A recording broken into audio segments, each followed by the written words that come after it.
Mes 10 ans de directrice de crèche, je me suis régalée. Jusqu'au moment où j'ai réalisé que je faisais plus de la gestion. J'étais devenue un gestionnaire d'établissement et j'étais plus dans le soin. Et là, j'allais pas bien parce que j'accompagnais pas les familles, j'étais loin de mon équipe, parce que je faisais du RH, des plannings. Ouais. Et à un moment donné, je dis non, voilà, il me reste 10 ans à bosser, je vais faire quelque chose qui me plaît. Bonjour, donc Cécile Latorguez, j'ai 57 ans. Je suis maman de 4 enfants qui sont adultes maintenant et même grand-mère d'un petit garçon de 9 mois. Là, j'habite Aix et j'exerce sur Venelle. J'ai décidé d'être naturopathe après un long parcours d'infirmière où je me suis beaucoup occupée de l'accompagnement des familles et des enfants. Voilà, donc mon parcours de directrice de crèche m'a permis d'identifier un petit peu les problématiques des parents, notamment la récurrence des petites maladies des enfants, les mamans avec une grande surcharge mentale à s'occuper de tout. Et c'est comme ça que petit à petit, l'idée a fait son chemin. En tant qu'infirmière puéricultrice, j'étais vraiment dans le soin, mais il me manquait quelque chose. Je voulais quelque chose de plus pour apporter à ces familles. Et je me suis rendu compte que je suis baignée par la naturopathie depuis que je suis toute petite sans le savoir. Et voilà, et donc rechercher des méthodes naturelles dans un but de prévenir, parce que le naturopathe est plutôt un éducateur de santé. Alors j'aime pas le terme éducateur, je préfère le terme accompagnant pour aider donc ces parents démunis qui sont très mal informés des méthodes naturelles qui peuvent exister dans un but de prévenir. À savoir qu'on a 3 piliers en naturopathie, à savoir l'alimentation, c'est la base. Donc Hippocrate disait que ton aliment soit ta première médecine. L'activité physique, parce qu'en fait, il faut se comparer à... On contient 70% d'eau dans notre corps, donc on est du liquide. Et un aquarium avec de l'eau sale, les poissons, ils ne vivent pas. Vos cellules dans votre corps, si votre eau est sale, si elle n'est pas renouvelée, vos cellules elles vont pas bien faire les échanges, alors vous n'allez pas maigrir, vous n'allez pas grossir, vous n'allez pas avoir les bonnes hormones au bon dosage parce que les échanges se font mal. Donc l'idée de faire l'activité physique, c'est de remuer tous ces liquides. C'est assez schématique, mais voilà. Et le dernier pilier, c'est la sphère psycho-émotionnelle, parce qu'on est un tout. Et les émotions, vous vous en rendez compte, elles ont un impact sur... on parle de kilos émotionnels des fois, ça peut être lié à une émotion. On va manger pour combler un vide. Bon, c'est des exemples que je donne assez concrets qui parlent. Et voilà le travail du naturopathe. Et donc, que ce soit pour l'enfant ou pour l'adulte, la naturopathie a sa place partout. En naturopathie, on travaille sur le terrain. Encore une fois, pourquoi la consultation dure longtemps? Parce qu'on va aller chercher le terrain. Donc, on a différents tempéraments. Parce que nous, on ne donne pas de médicaments, on ne donne pas de diagnostic. On n'est pas médecin, on est éducateur de santé, accompagnateur.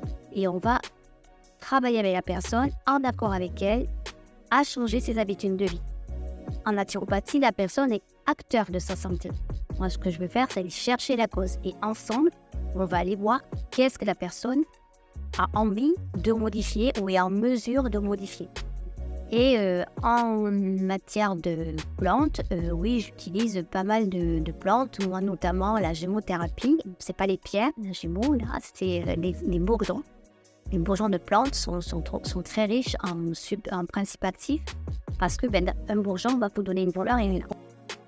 Donc, nous, c'est très puissant. Voilà. Et il existe des versions sans alcool pour les enfants ou les personnes fragiles ou les mamans enceintes. Donc, je travaille pas mal en gémothérapie.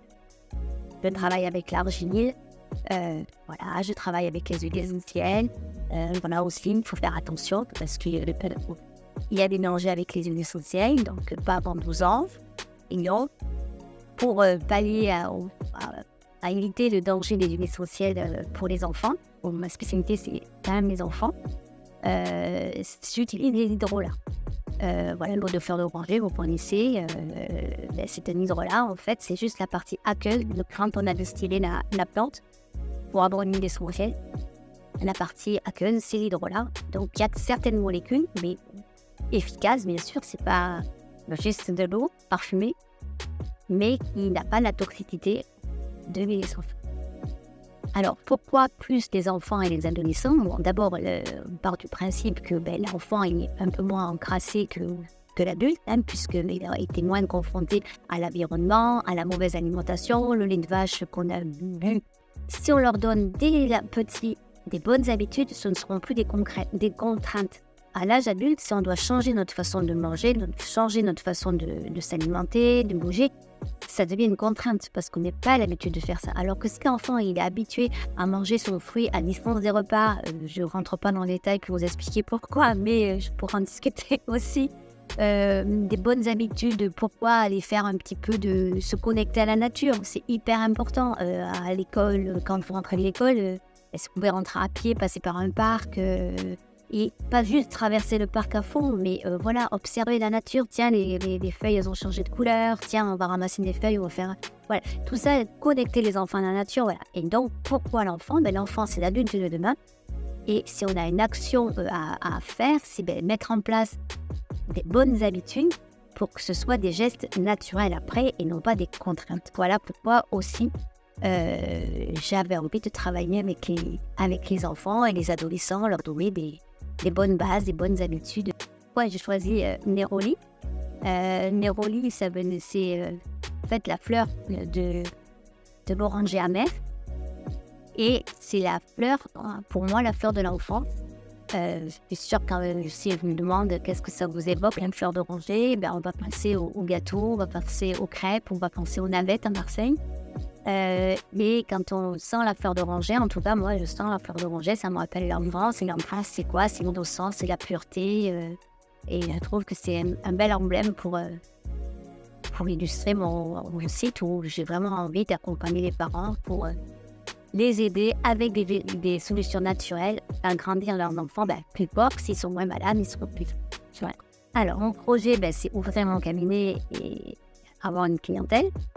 En tant qu'infirmière et salariée jusqu'à ce jour, ça ne me perturbait pas d'installer ma plaque et de penser que les choses allaient se faire toutes seules. Mais non, entre la naturopathie qui n'est pas reconnue, la crise économique et créer son entreprise, en fait, moi, je n'avais pas mesuré que je créais une entreprise, tout simplement. Donc, sur des conseils avisés, essayer de venir sur une couveuse, donc chose que j'ai faite. Donc Stéphanie a su me convaincre d'intégrer très rapidement la couveuse pour être opérationnelle le plus vite possible. Donc j'ai fait 3 mois le pack démarré. Donc là, ça a été la grande découverte, le pitch, pas le pitch, l'accroche, l'annonce, le compte en banque, la comptabilité avec Isabelle, heureusement qu'elle est là. Voilà, donc toutes ces choses-là, c'est vrai que on se sent épaulé et c'est cool. Et la deuxième version, vu que la clientèle pour l'instant, pas grand-chose, on a mis le turbo et là maintenant je suis coachée aussi avec Laurence pour tout ce qui est marketing, avec Meila pour tout ce qui est aussi marketing, communication. Voilà, donc là aujourd'hui ça fait 1 an que je suis chez APCE. Donc ce qui est de bien, c'est que c'est vrai que quand on a des doutes, on est accompagné et c'est quand même important dans la création d'entreprise. Mais surtout qu'au départ, on ne s'imagine pas que c'est ça, créer une entreprise. Alors où je me cache, j'ai trouvé joli comme annonce pour se présenter où se trouve mon cabinet. Donc j'exerce sur Venelle. À partir du mois d'octobre, ce sera la journée du mercredi. Voilà. J'ai un compte Instagram, Néroli Naturopathie, et j'ai un site web également, Néroli Naturopathie également pour me retrouver. Donc tous les mercredis sur Insta, depuis une semaine, je vais poster des nouvelles recettes. Des recettes saines évidemment, vite faites, pour toutes ces mamans débordées qui n'ont pas le temps, que c'est plus rapide d'acheter un paquet de galettes. Donc voilà, je vais expliquer pourquoi c'est pas bon les galettes. Et voilà, donner des solutions. Voilà, moi, mon idée, c'est de donner des solutions pour ces mamans, ces parents, parce qu'il y a aussi des papas qui préparent les goûters. Et sur le site, bientôt, je vais faire une newsletter qui sera une par saison. Comme ça, je pollue pas les boîtes mail, mais une par saison, parce que la naturopathie marche avec la nature. Et donc, on s'adapte avec une saison.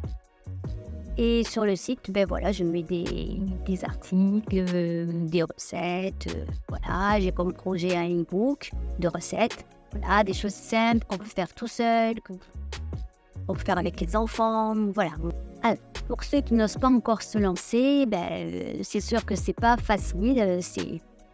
Mais quand on a une idée dans la tête, ben, il faut oser se lâcher les deux mains, être prudent. Donc, parce que ben, il faut qu'on mange, on a des factures à payer et tout ça, mais franchement, l'important c'est d'être aligné avec ce qu'on fait. C'est d'essayer d'être content d'aller à son travail.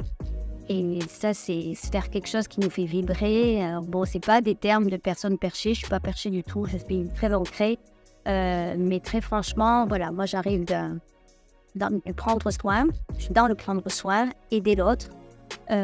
Donc voilà, il faut oser pousser la porte ou oser se lâcher. Et il faudrait que la peureuse, c'est une bonne alternative parce que bon, il y a moins de frais que si on se lance tout seul. Ça permet de voir si notre entreprise est viable. Voilà, donc il faut pousser la porte et essayer d'aller vers ce qu'on a envie de faire. C'est vrai. Et il faut du courage.